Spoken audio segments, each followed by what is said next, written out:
शादी का लालच दिया तो किसी ने नौकरानी बनाने की बात कही, मगर रुखसार हर बार एक ही जवाब देती थी कि मेरे मालिक ने जो लिखा है वो होकर रहेगा, मैं अपने सब्र को कभी खो नहीं सकती।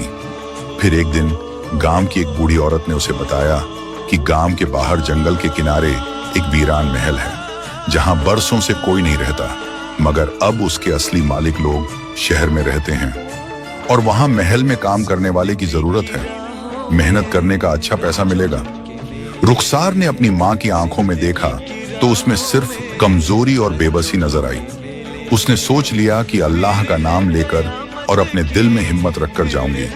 मां से इजाजत ली, 2 रोटियां और 1-2 चीज और अपने थैले में रखी और निकल पड़ी उस रास्ते पर जहां उसके सब्र और भरोसे का असली इम्तिहान होने वाला था।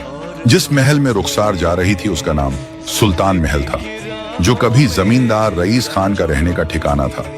करीब 150 साल पहले यह महल गांव का सबसे बड़ा और आलीशान महल माना जाता था, जहां संगमरमर की दीवारें, बड़े बड़े झूमर, बाग बगीचे और फव्वारे थे।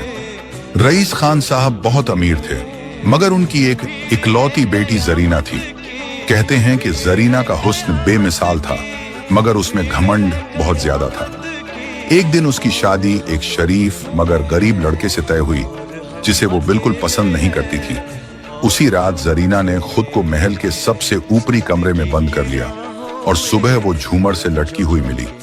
मगर अजीब बात यह थी जैसे वो मरने के बाद भी किसी से नाराजी में बात कर रही हो। उसके बाद उस महल में अजीब अजीब घटनाएं होने लगी थी। वहां काम करने वाले लोग गायब होने लगे, कुछ पागल हो गए और कुछ बड़बड़ाते हुए जंगलों में भटकते पाए गए। गांव के बुजुर्ग कहते हैं कि उस महल की दीवारों में किसी ने काले इल्म